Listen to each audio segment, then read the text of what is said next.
everyone, Ariel Adams here with the aBlogtoWatch Superlative Podcast. Please be sure to listen to the other aBlogtoWatch podcast, which is aBlogtoWatch Weekly, where we talk about the latest watch news and reviews. Today, my guest on Superlative, once again, is Pierre-Yves Donzé. He is the professor of business history at the Osaka University, and he is a writer about the watch industry. And today, we're going to talk about your latest book. But first, Pierre-Yves, how are you? Hi, good evening or good morning, Ariel. I'm fine. Thanks for the invitation. I'm in Los Angeles. You're in Japan right now. This is truly an international show. Yeah, exactly. Early for me, late for you. No, it's actually 3 p.m. This is good. Okay. But you're right. I usually record at like midnight or later or something like that. So the book, and I actually don't know if it's released yet. I have an advance proof copy here. That makes it a collector's item. Now I just need you to sign it. The book is called The Making of a Status Symbol, A Business History of Rolex. Pierre-Yves, what book is this in terms of the number of books you've done? This is not your first book. What number is this book? Actually, I've never counted how many books I wrote, and it depends on languages. You don't know? No, on watches is maybe my 6th or 7th book, but some of them are translated in English, some not, so it's difficult. In English, it's the 3rd. I published a general history of the Swiss watch industry, then a global history of watch industry 2 years ago, for which you invited me, and then a business history of Rolex. So, in each subsequent book on the watch industry, why do you keep doing them? Is there a certain story you're trying to tell? Do you feel that there's a market need for it? Are people demanding this? I'm just curious, as an educator and historian, what motivates you to write these particular books on the watch industry? Because it was missing. And Rolex is the number 1 watch brand in the world since 50 years, but we didn't know its history yet. We know there are lots of books on watches, but not of the history of the brand, of the company, how it worked. As an independent professional historian, I wanted to do that because, as you said, I have written a lot on the watch industry, but it was always missing. And some readers wrote me saying, come on, you write about the Swiss or the global watch industry, but Rolex is always missing. And it's the largest company, the largest brand, so you should think about that. This is what I did, but... Yeah. It's funny because Rolex is...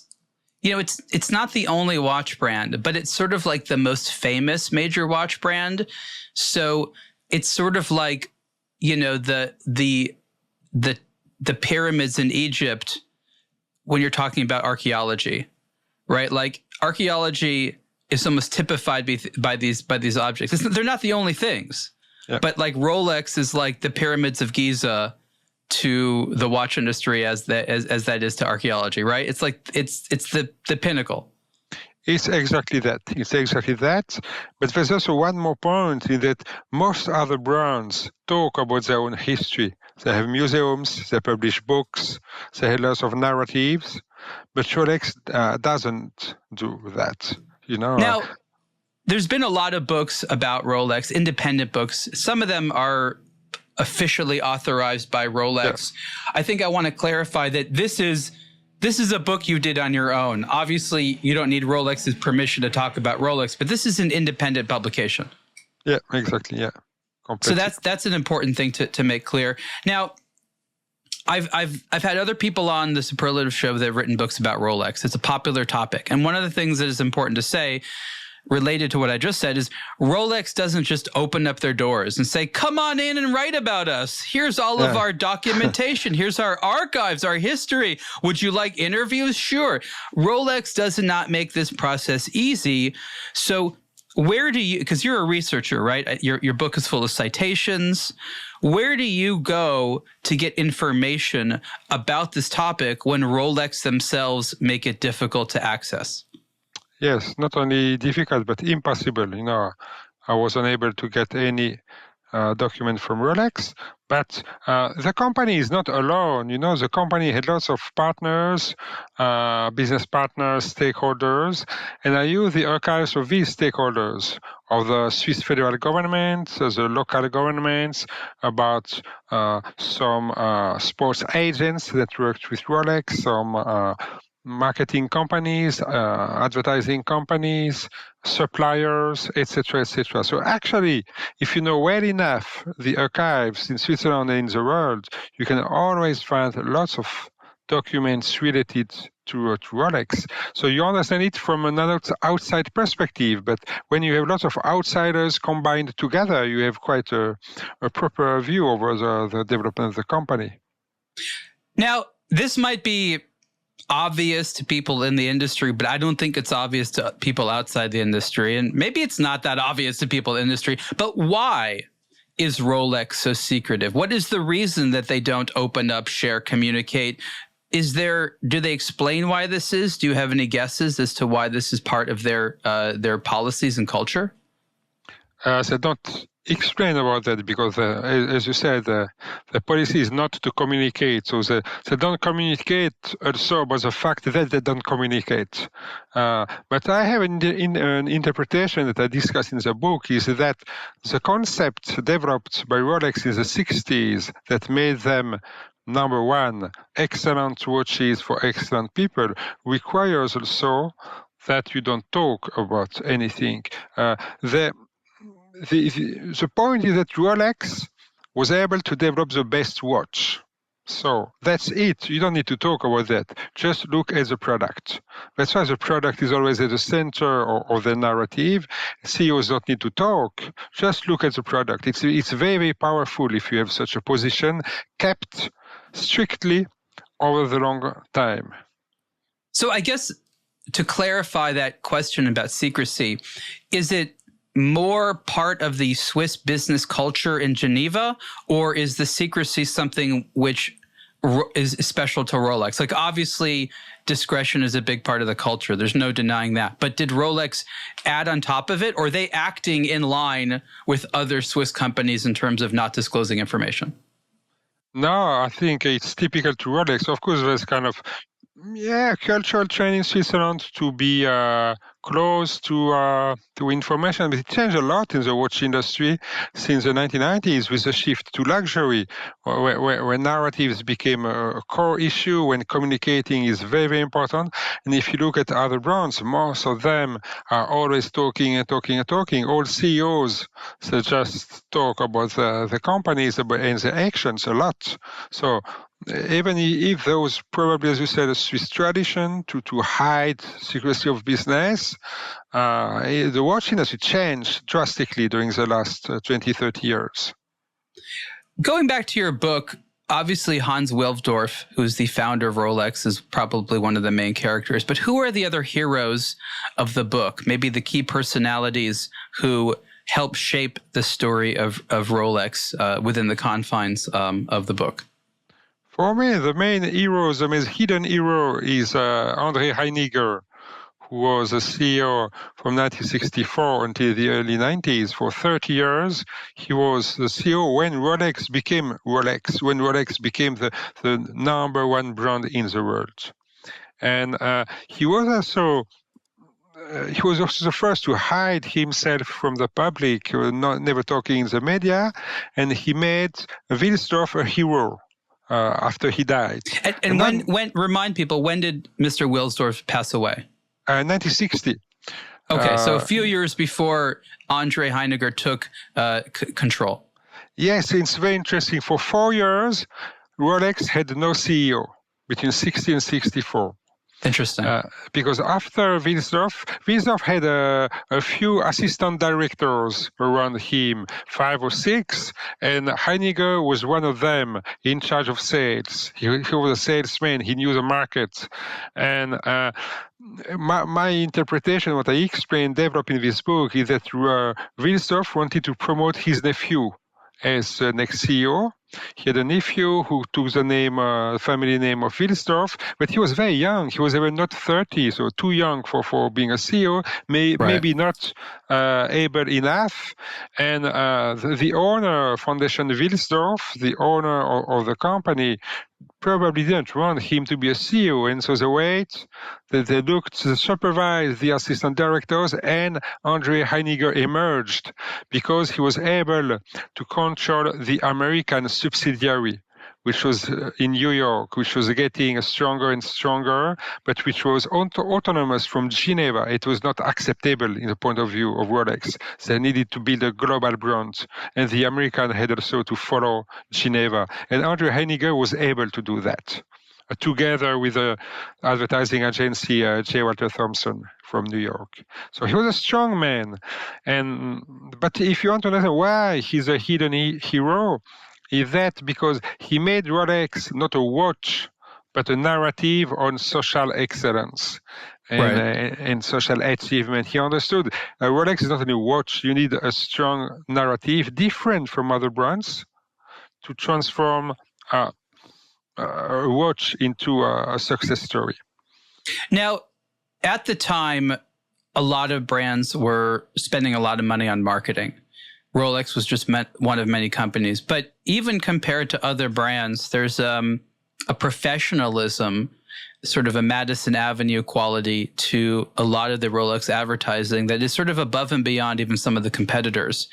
Was it the team? Was it the amount of money they were putting in it? Was it luck? What was responsible for Rolex, even at that time, having a competitive edge on the quality of some of the marketing? Yes, it's not only of course, they invested lots of money, but it's not the amount of money, because Omega was spending much more money than Rolex in the 60s and early 70s. But it's the content of advertising which is interesting, and that shows the differences in how Rolex was unique. Until the quartz revolution in the mid-70s, all other brands in Switzerland were just talking about precision. Omega, Longines, IWC. How accurate they were, how well they perform. That's what people worried about. Does my watch keep good time? Exactly. We used to buy watches to have the right time, and if you were the most precise, you were the best watch. And so all the communication is about that, how precise, reliable watches. But Rolex changed in the 60s. We have these campaigns talking about a great man of the world, a powerful man wear Rolex. Not because it's precise, because they are powerful, because they are special. Winners wear Rolex. That was the basic idea. And, now it looks quite, nice narrative copied by many other brands. But in the 60s, it was completely unique. It was the only brand that did that. So they stopped talking about precision. Now, was this Heiniger's idea, or was it just sort of this happy accident? He had the right marketing people, and they just sort of figured out that this is a wiser approach.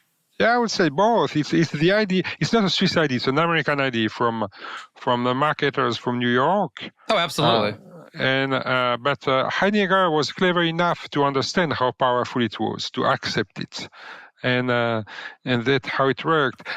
Whereas I discuss in my book one meeting in the early 60s when the guys from Geneva go to New York, they show the watches, and they want to make advertisement about the innovation, because they had a small innovation, precision, etc. But the Americans say, "Come on, stop this story about precision. No, we don't talk about your watches. We talk about the people who wore, about your clients, and we make stories about your clients." The funny thing is that decades later, this is still essentially the dispute between the Americans and the Swiss, where the Americans are like, you have a great product, but without the right story around it, people aren't going to get it. And the Swiss are like, no, do it our way. Yeah, but during these times, the Swiss learned a lot, and now many, of course, not only Swiss, and not only American, French nowadays are very important through Cartier and in other companies to add value. Yeah. It's funny because I talk about this a lot. I think the French, obviously narrative is important to them, but they never get to the point. Americans like direct speaking to the consumer, addressing their needs, their concerns, telling them what the product is going to do. For me, the sort of Parisian style is very visual, but when it comes to words, it's just poetic and vague. Like it barely ever gets to the point. And I'm like, just tell them why they want the product. No, you are right. That's right. This combination was perfect. Yeah, American marketing and Swiss engineering.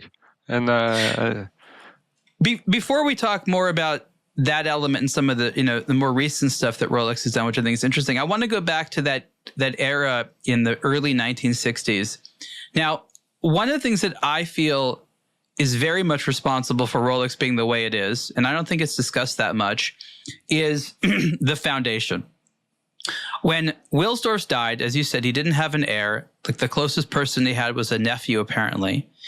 And he did something interesting that I still feel is not done that much, is he created a structure that would allow Rolex as a company to continue in a way that he wanted it to. He had enough foresight to see that without him running it, a lot of things could go wrong. So he created a plan which was, again, correct me if I'm wrong anywhere here, intended to allow the company to run his way when he was no longer around. And this is quite an issue. If you're dead, you can't really make decisions for your company. And part of it seemed to be not allowing one dominant personality to take over, requiring them to reinvest a lot of money into marketing.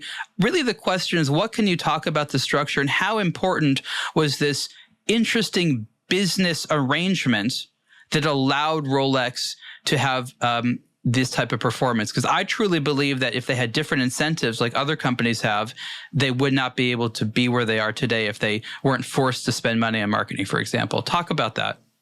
Yeah, Foundation of Wilsdorf Foundation plays a very important role.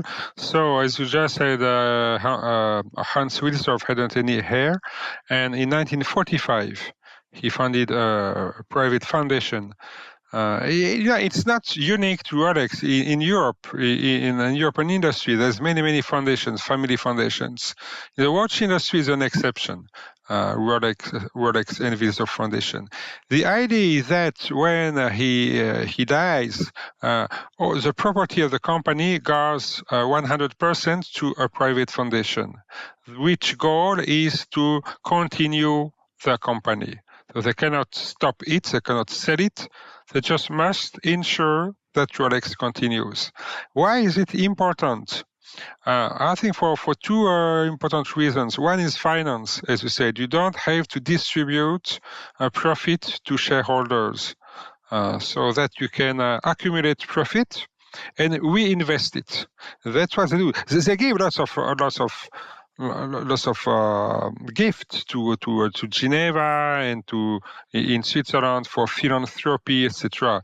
But it's just a teeny share of their full profit, and they reinvest a lot around the world in properties, in financial products to become kind of financial arm of the business. So they have lots of cash, and it enables Rolex to be independent. They don't rely on banks, they don't rely on financial market. And this is the second point. It's not only making money, it's using this money in a long-term perspective to ensure long-term development of the marketing. But as you know, if you rely on financial markets, every 3 months you need to show good numbers, etc. So in some periods it can be a bit tricky. But Rolex never had to do that. Independent. Should more watch companies be set up that way, or is this sort of something that made sense in the past? It's great for Rolex now, but it's difficult to think about doing this in the future. And I actually have been writing an article and thinking about a company like Patek Philippe, which has a similar situation. It's like, who runs it next? Like it can easily go in a bad direction or a good direction. Having a structure that allows for good decisions to be made could be great, rather than just trusting that there's going to be the right person in the lead. Yes, it could be a good point, because family firms always face a problem of transmission to the next generation. Always a problem. if the next generation is able, like in Patek Philippe for the moment, there's not a problem, but you never know with the coming years. And look at Audemars Piguet. Audemars Piguet was also very clever to appoint a CEO outside of the family with the Benamias, while some members of Audemars family 20 years ago wanted to enter the management. But when you have a manager who is better than the family, you must be clever enough to do that. Swatch Group is also facing this big issue of the third generation coming in the business. So foundation can clearly be a good solution. But, family firms sometimes it's your assets, your family assets, there's lots of emotion. And it's very hard to deal with that. If it's since a few generations, you have this company, you want to pursue it, you want to engage, etc. So you need to deal with this emotion. I think it's the biggest issue in the luxury industry is this business continuity, the succession issue. The most public one right now, of course, is within LVMH, where Mr. Arnault Sr. obviously has to hand over the reins to, one of a number of people. So you have this problem where there's a great leader who he or she simply can't clone themselves. And they can't rely on the fact that another person is going to make the best decisions. Usually people make selfish decisions. The good news is that those special leaders, because that company was like their baby, the selfish decisions help the company. That doesn't always work out. Having a board or a committee doesn't always work out. So it's very difficult to figure out how to keep a company's magic, so to say, after a leader goes away. And it's publicly traded companies, privately held ones, big ones, small ones. No company is immune from this issue, and there's not a lot of good solutions. And a lot of the reasons that certain companies die, there's companies that revived, there are a lot of reasons companies die, is that singular personality that sort of figured out the special formula for making it work no longer exists, and no one else is able to do much. I guess the point that I'm trying to make here is that something about Rolex, in fact, a restriction, certain things they can't do, is more responsible for their success than the freedom to do whatever they want to do. Yeah, this is exactly the point, Johan.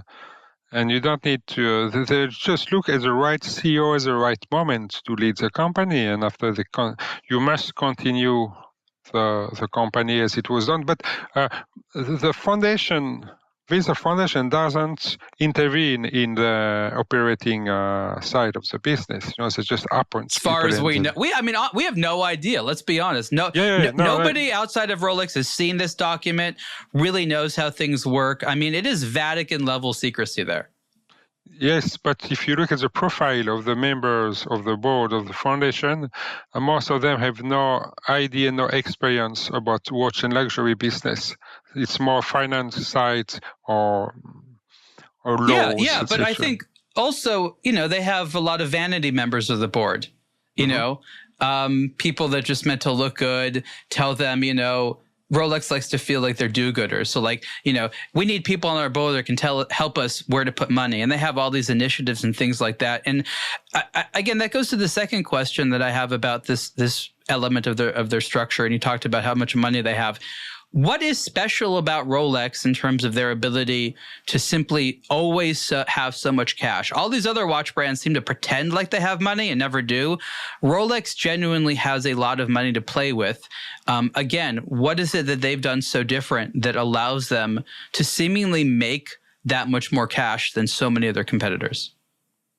So it's because they don't distribute so much to shareholders and so on. They don't purchase their own shares on the market like other groups, so they don't waste money if you want to. So just keep it and then reinvest. The financial side is very, very important by both Rolex and Wilsdorf Foundation. Both have lots of cash and both invest a lot in stocks and properties around the world.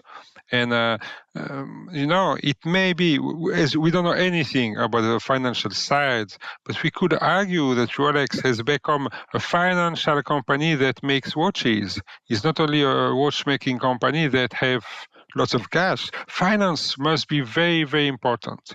And because they can buy anything, like Bücherer, they buy cash, anything very easily. So financial side is.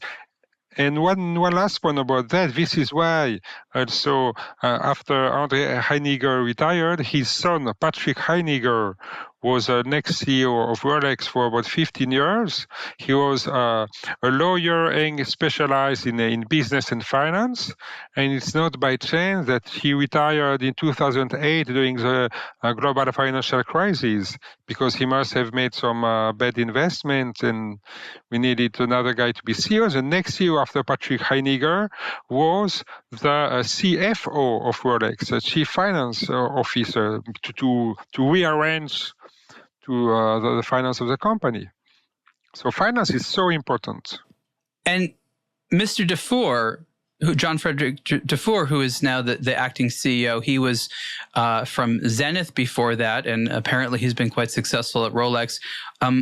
What is his unique profile? I mean, he does not have a finance background, more of a watch background. I think one of the things I know about him is he would like to speak up more, but is told not to. So he is a vocal person who's held back by the role. Why is he a good fit? Because he comes from luxury watch business. And this was not the case before. As I explained the profile of Andre Heiniger, after you have guys from finance. And when the financial side is reorganized, it was important to have a new leader who knew about luxury watches, which was a dominant paradigm. It was not only the exception of Rolex. Everybody was making luxury watches. It's a new point of the industry.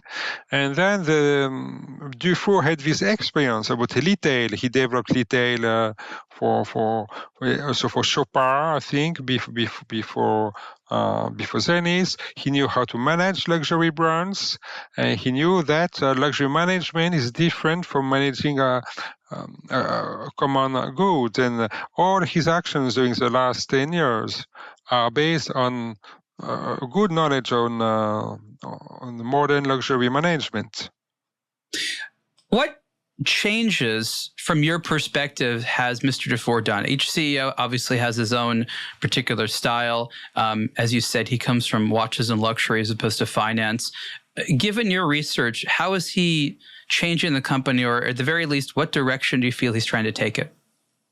Yes, as always, the transition is slow. In Rolex, there's never any revolution within Rolex, so it's difficult to know exactly what will be in the future. But first point, the retail developed a lot. He gave lots of importance to retail. There's a purchase of a Bücherer. We don't know if it's just an opportunity or the next step towards verticalization of distribution, because previous CEO Patrick Heiniger had already verticalized suppliers and all the production side. And now, if you still have cash, if you still want to verticalize, there's a distribution. At the same time, the attention giving to retail is that there's a new member or a new director of retail, a specialized guy. He didn't exist before Dufour, but giving attention to retail, especially in China. Rolex has become number one in China under Dufour, above Longines and Swatch Group brands. So it's a good achievement. So retail, very, very important. And it's not very visible, but it's an important side of the business. And then understanding that you need to keep, as always, the collections, you keep the models, but you need to innovate somehow within this very strict framework, developing new models like just this year, the Land Raider. Aesthetically, it's a Rolex. You recognize it directly, but there's some innovation. It's a way to innovate within tradition, and also these the colorful models that he launched during the last years. It was a very small revolution within Rolex, but it showed the attention to new generations of consumer that want maybe something less classic, more closer to street fashion, etc., like Louis Vuitton or Audemars Piguet does, coping with the needs of new generations of luxury consumers. Within always a kind of traditional framework. And I think for this product development, he's quite successful until now. Citizen Watch celebrates the 40th anniversary of the seminal Aqualand diving tool with a brand new limited edition timepiece. In 1985, prior to the availability of most wearable dive computers, Citizen released the first Aqualand wristwatch that was meant to combine a wearable sports timing tool with a useful, precise electronic depth gauge for recreational and professional diving purposes. The Aqualand family of products eventually developed into Citizen's now iconic ProMaster family of utility-driven watches and represents a style that has been worn by enthusiasts for well over a generation. The 2025 limited edition Citizen ProMaster Aqualand 40th anniversary model honors the iconic Aqualand profile, including an analog digital dial display, an attached pressure sensor module on the left side of the 200-meter water-resistant steel case, and a comfortable diver's-style strap that can easily be worn over a wetsuit. Citizen has further modernized the classic Aqualand with new underwater timing and depth tracking features. Novices to the Aqualand universe and enthusiasts alike can pick up this limited edition Citizen for just $595 while supplies last. Learn more at citizenwatch.com. That's interesting. He's definitely done a lot of things that previous CEOs would not have done, and he's known as being more of a what they call product guy that likes watches as opposed to just sort of the business. I have been thinking about what you said while you're talking about it, and I came to an interesting conclusion. I love your perspective on this. It's a bit complicated, but let me explain the shift I've seen since beginning covering the watch industry close to 20 years ago and now. So 20 years ago, Rolex was more of a outward-facing company than an inward-facing company to the watch industry. It sort of like was part of the watch industry, but it wasn't really making watches for watch enthusiasts so much. Even though they were satisfying to watch enthusiasts, it had more of a mainstream appeal. And I think a lot of that had to do with the fact that much of their communication was focused on the mainstream, and where they got a lot of their feedback was the retailers, right? So they asked the retailers, these independent stores all around the world, what do you want to sell? What's easy to sell? What do your customers want? Where do you want to have innovation? And it was very, we'll call it market driven in terms of the types of decisions that Rolex made in products. And arguably, one of the disappointing things for watch lovers is there's not that much innovation, not that many new models, a lot of the same stuff. Some of the movements weren't not as good as the competition. Then Rolex made a change. They're like, wait a minute, we want to be seen as a better watch brand. And so they turned inward. They started making more watch collector trendy stuff, more watch enthusiast themed movements. A lot of those were not what you would call major commercial successes, at least not initially. And coinciding with all this is some downsides, because yes, it's great. It's great that watch lovers love Rolex, but now I see a problem with the verticalization that you're talking about and having their own personal take on retail internally with this new director. I feel like they're asking retailers less. We know they're closing a lot of doors. I think Rolex is now trying to be more internally driven by in terms of what the new products are and the things they do. And these are all people that live and breathe watches all day long because they're in Geneva mostly and stuff like that. And I'm wondering if there's a problem not listening to the mainstream as much, not communicating as much with mainstream consumers, focusing more on niche events and things like that. There may be a better enthusiast watch brand, but I wonder if this detachment, both on the retail side and the marketing side from the mainstream, is ultimately going to be problematic. Do you see this other side of the shift like that I'm seeing? And do you agree that it presents some challenges for Rolex? Yeah, I understand your point, but I don't think it's an issue. I see, and I don't think there's a focus too much on collectors. They also go to general public more and more. And new generations of consumers are very interesting by these watches that are a bit less classic, The model change, I didn't talk about that, also this attention to models. So the pace of new models launched on the market is much faster than before. And it keeps the attention of the general public. Maybe watch enthusiasts would say, there's nothing so much new, just change a bit the color or the design, but it's always the same model. But it attracts the attention of general public because it's not only collectors, it's a business. And they sell more than 1 million watches a year, so it's not only collectors. If you look at the scope, of course, it's a very known brand for special collectors or special models. But if you look at the business side, more than 1 million watches a year is kind of mass luxury. And you need to deal with the new generations of consumers. And what did Dufour understood this very well. If you look at the board of directors, as I explain in my book, Board of Directors of Rolex, you can see for the first time people from luxury business being appointed under Dufour. Even from other industries, not watchmaking. There's a director of Opera of Zurich, some guys from department stores, jewelry, and they can exchange experiences about luxury consumers there, which is very, very important, beyond watch collectors.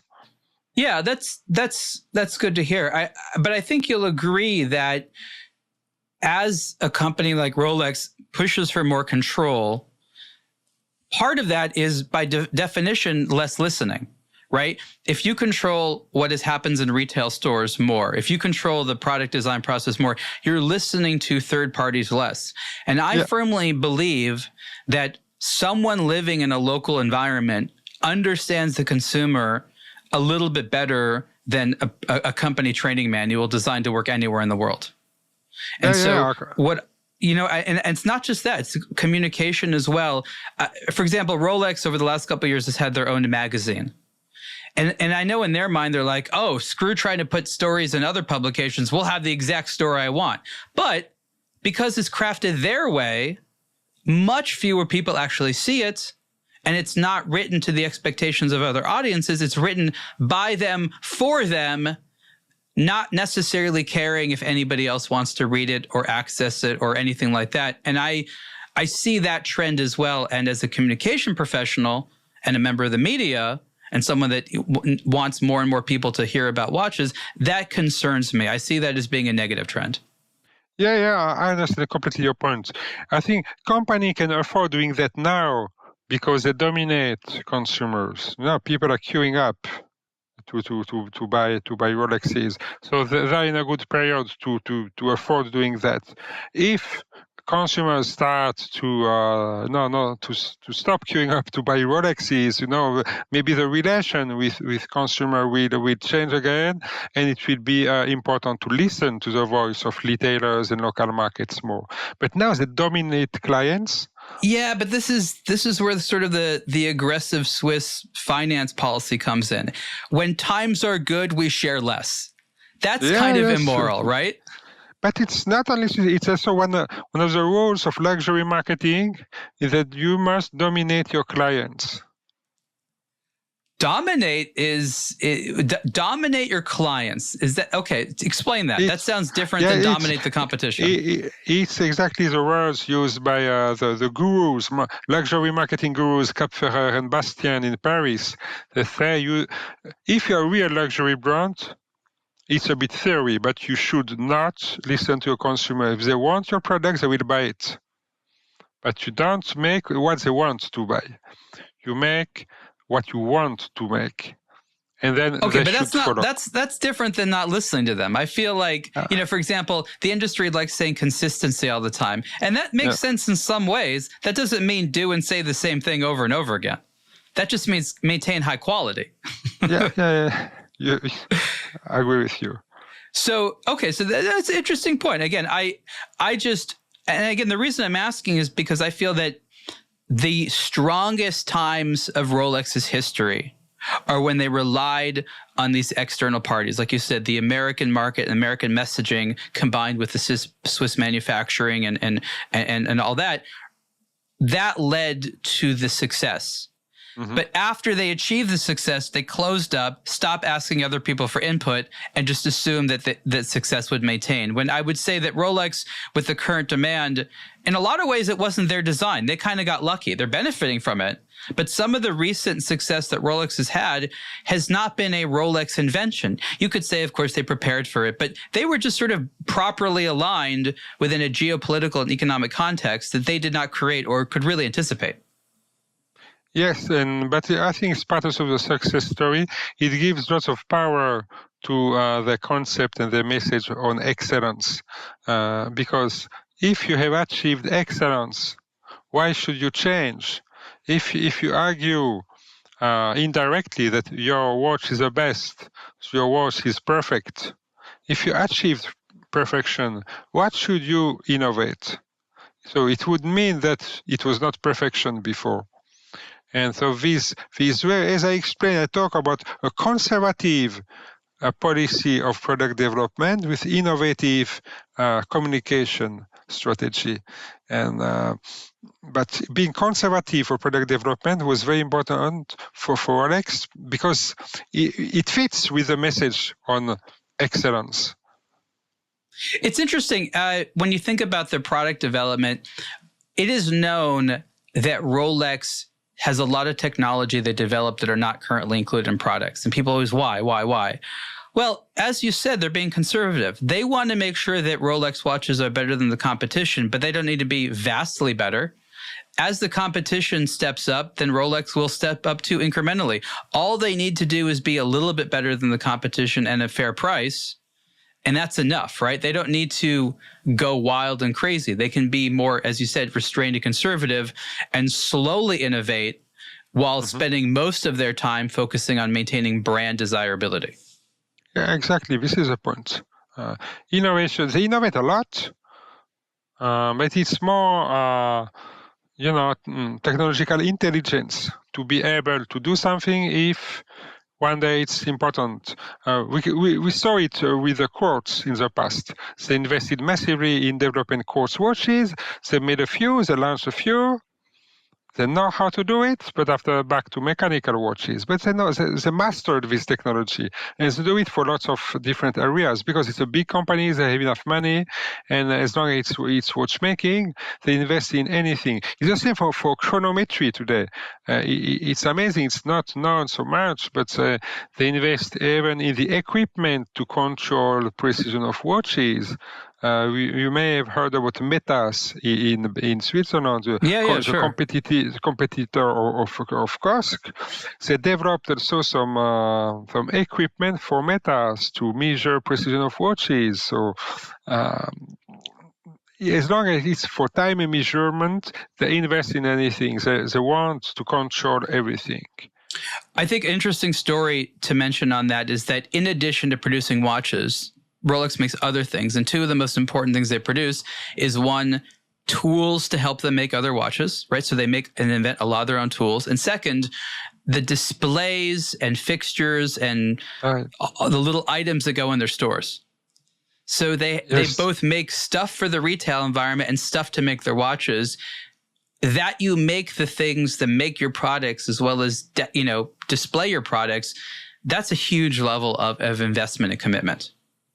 And I don't think everyone understands that. Because when you watch a Rolex, you go to a boutique and you see the displays in the stores, and they want also that to be perfect because they want everything to be perfect. And if you want to be perfect, either you do by yourself or you must be very close to a supplier with whom you cooperate strongly. Now, Rolex has been on the forefront of the retail space as being part of the experience. Obviously, there's other great retail spaces for watches, but you've talked about this investment in retail. And the shift, I think, is interesting. You go some years ago where, for the most part, every single Rolex you bought was purchased in a third-party store, and that third party controlled, the location, the look of it. There was sort of a Rolex corner, and yes, there was restrictions on how to talk about it and discounts and things like that. But for the most part, you learned about Rolex through this third party who introduced the brand to you. Now, over time, things have evolved into a sense where Rolex wants the space that you learn about and buy a Rolex to be increasingly all about them. And today, in a lot of cities, when you see a Rolex store, it may not be owned by Rolex. It might sort of like, it's like a franchise kind of thing with a retail partner.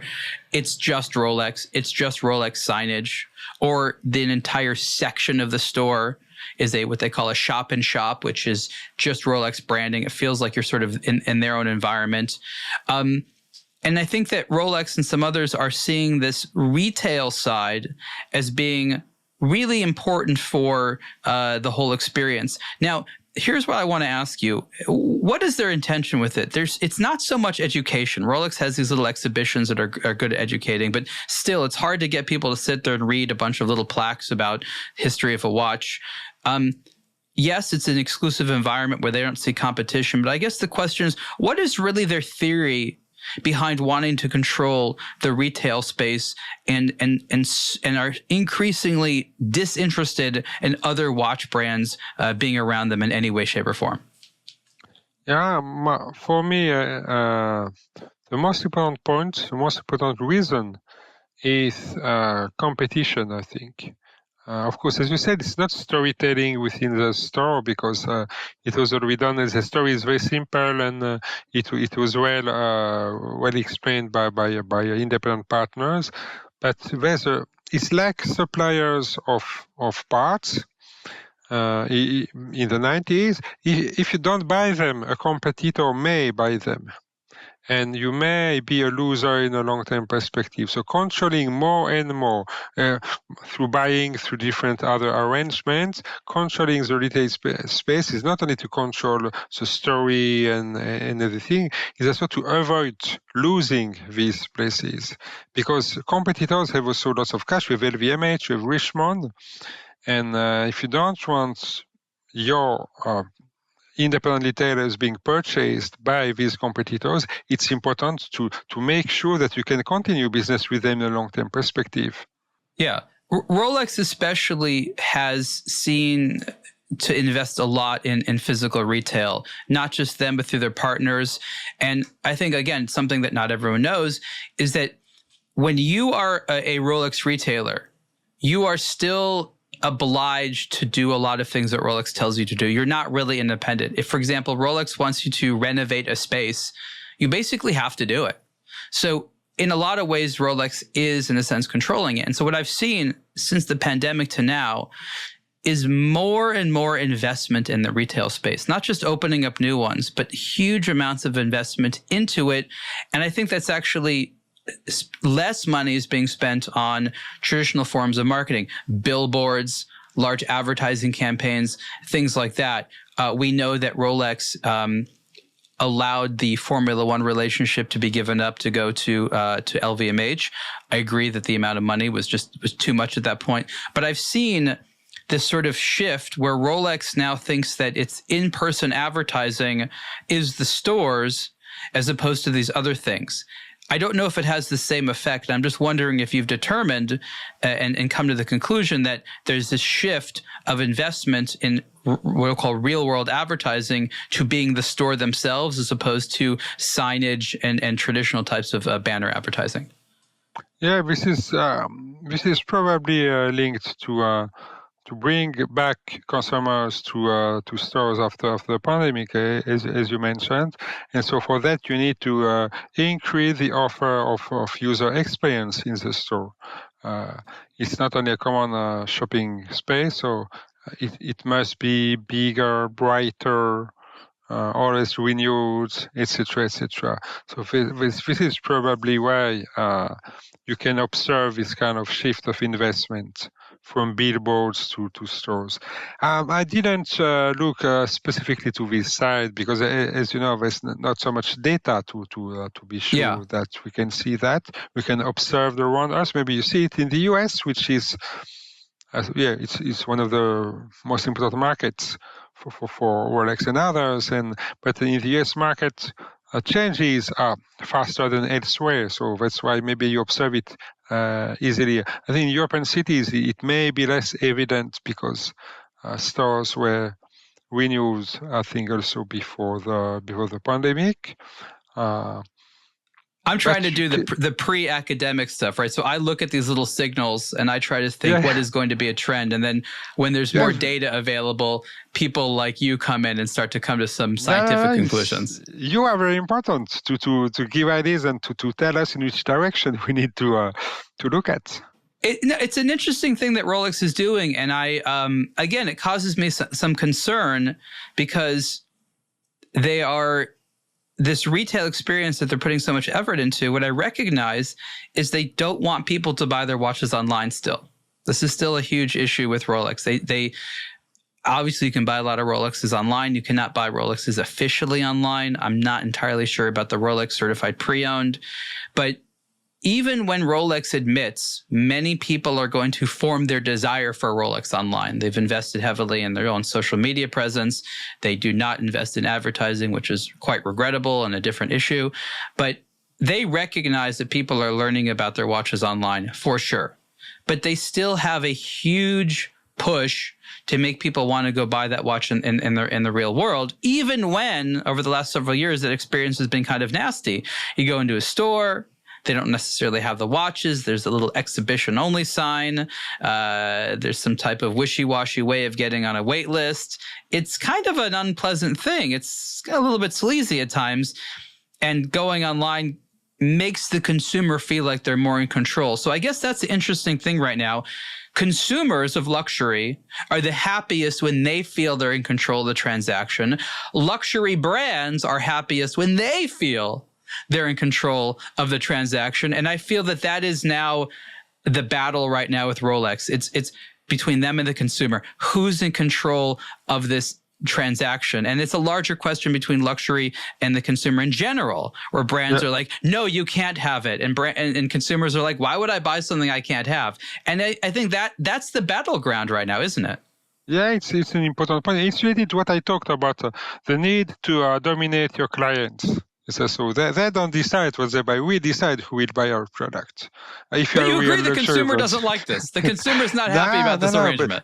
Lots are very happy. If it's difficult to buy, the feeling that you really want this brand is getting higher and higher for many people. If it's too easy, it's not the same. So going to a store again and again, being on a waiting list, going to another store, and at the end you can buy one. It's not exactly the model you wanted, but then if you have one, you are so happy that you will buy next one maybe in the future and being on the waiting list. So it's part of the game. That's why going to the store is important. I hate this game. I utterly hate that game. I'm not defending the game. It's just I'm just observing how it works. Have you played the game? I'm curious. Have you played that game? No. I go to stores sometimes to observe, but I'm not. I prefer if I like something, I want to buy it directly when I see it. I don't like to. Yeah, exactly. You want someone that wants your money, right? Yeah. I don't want to. I don't have time also to walk around to boutiques, to then again and again to discuss and to be in a waiting list. I did, as you say, we look online and we like something. You can buy online, or you go to a store and you buy it directly. But it's not the same feeling. It's not a traditional luxury consumer's feeling. Now, going back to Rolex as a business entity, one of the things that I've observed, especially over the last couple of years, and I'm bringing this up, this is triggered by your statement of dominate the customer, is that Rolex appears to be run kind of like a military. Like the people have ranks. There's sort of a top-down hierarchy. You're definitely seniority helps there. You have, generals and troops and marching orders. You have uniforms. You had it at least for a while. And they're relaxing the dress code a little bit. First of all, would you agree that in a sense it's run a little bit like a military? And second, if you do agree, how might that affect some of the internal culture and how they address some of these things? Yeah, it's definitely not a startup or a Silicon Valley company. Yeah. Well, I saw it when you look at all of these ranks, because these official ranks are recorded in in some commerce registers really? in Switzerland. Okay, so there's some. Okay, I thought no one knows about that except internal. I have just one page when I mention it under Dufour. If you appoint a new assistant director, he was from assistant director to vice director. The title change. It's a different type of director. It's recorded officially, so you can see. Yeah. You're right. You have one CEO. You have about 10 directors, which are not members of the boards in Switzerland. Directors are employed, only basic employees, and then you have assistant directors, maybe 30, 40, and then you have power of attorney, something like that, for 100 or 200 people. So you have this hierarchy, definitely. Yeah. After in practice, I don't know how it works, but of course it's top down because it's a powerful. I think for a luxury company, it's necessary to defend a strong concept. You need to have a common message. You need consistency throughout the company. Otherwise, it doesn't work. If Rolex is defined by strong product identity, concepts, and a way to do things. And that's why it works so it's very powerful.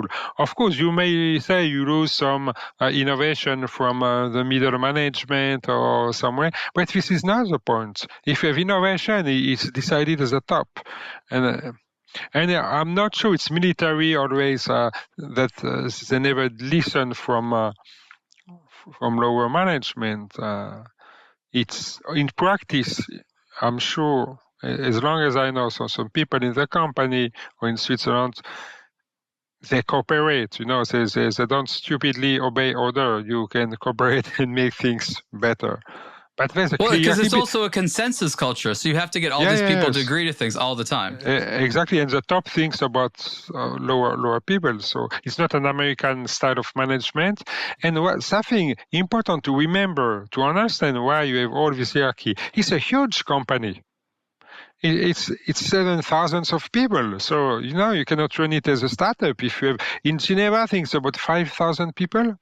5,000 people in Geneva. How can you give autonomy to everyone? It wouldn't work. Oh, absolutely. I just think that it's interesting to discuss, but it also goes to Rolex's default position, which is we control, we command, we keep, not you. We tell you what you're allowed to have.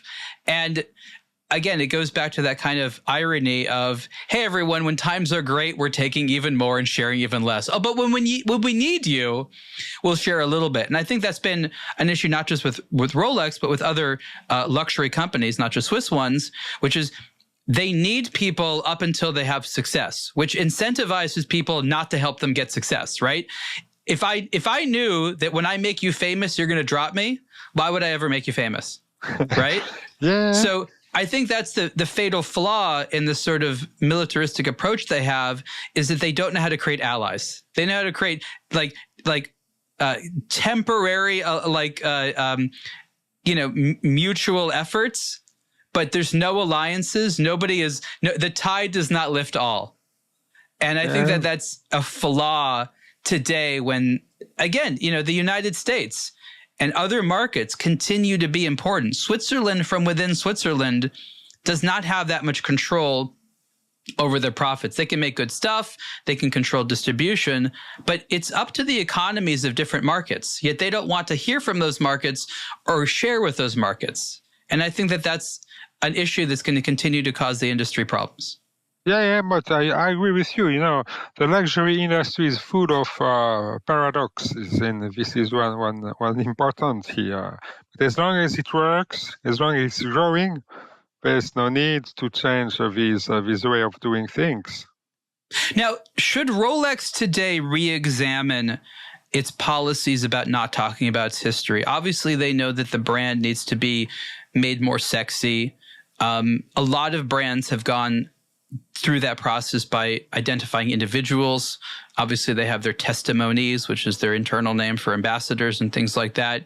But should they open up more? Should they be telling more of their story, or do they have a good system? And it's going to continue to be sort of a niche practice of writing about them only for special people like you that can find this information and compile it? As a historian, I should answer that they should open doors and they talk about the history and make it public, and it will be great, and so on and so on. But after having analyzed their business, I would never, if I was a CEO, I would never open the archives, make a museum, or talk about my history, because the message is very powerful, as I explained. Rolex is outside of history. That's also why they don't develop so many new models. They have this powerful concept of excellence outside of history. And its success attracts so many people.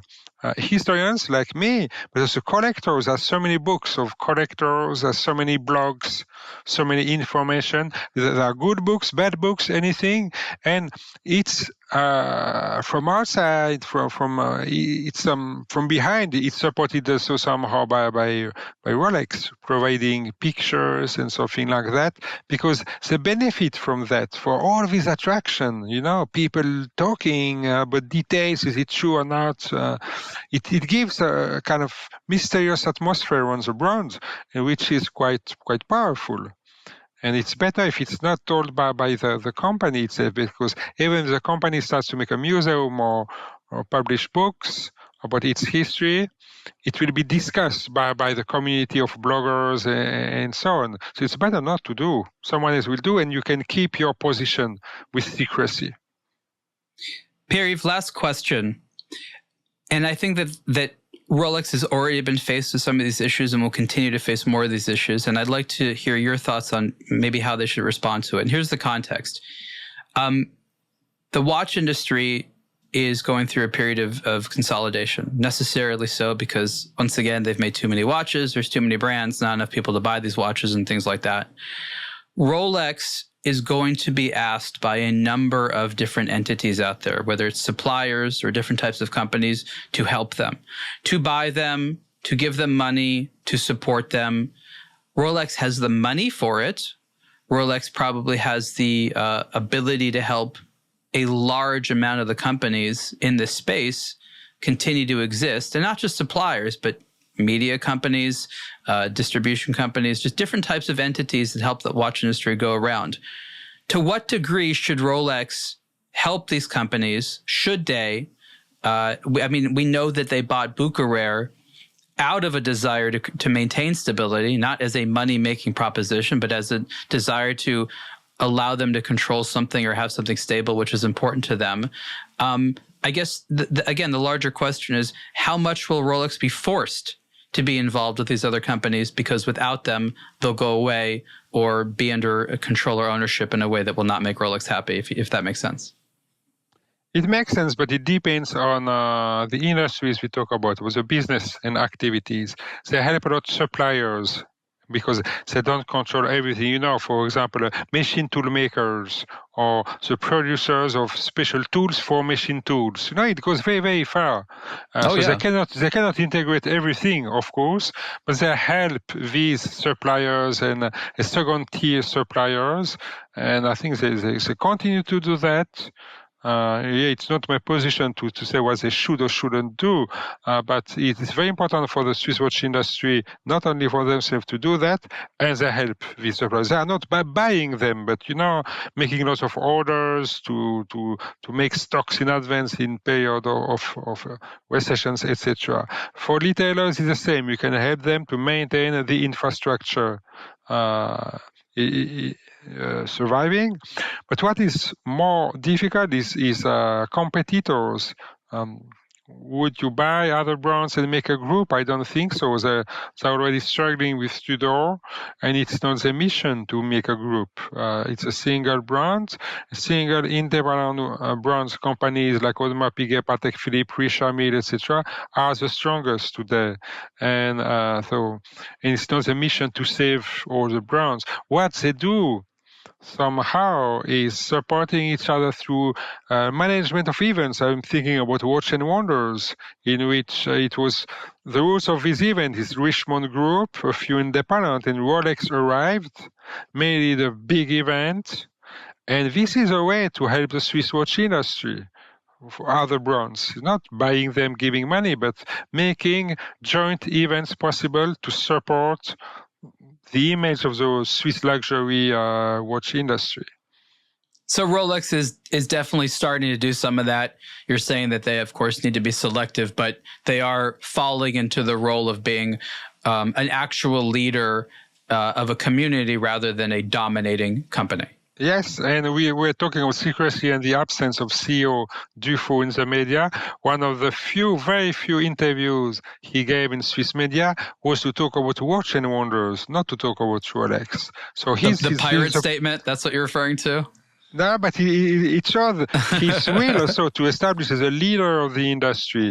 And up to now, Rolex CEO was never the leader of the industry. It has been Nicolas Hayek and other people, but never CEO of Rolex, because they were always, in the shadow. Yeah, no, I honestly want to hear from him more too. So I agree with you that's good. We're out of time. Again, my guest has been Pierre-Yves Donzé, who is a professor of business history at Osaka University. Pierre-Yves, tell people where they can get the book. Again, the title is "The Making of a Status Symbol: A Business History of Rolex." Where can people find this book? Yeah, you can find it on the website of the publisher, Manchester University Press, on Amazon, all platforms, and very soon in bookstores throughout the US and the world. Pierre-Yves Donzé, thank you so much. Thanks, Ariel, and have a good afternoon.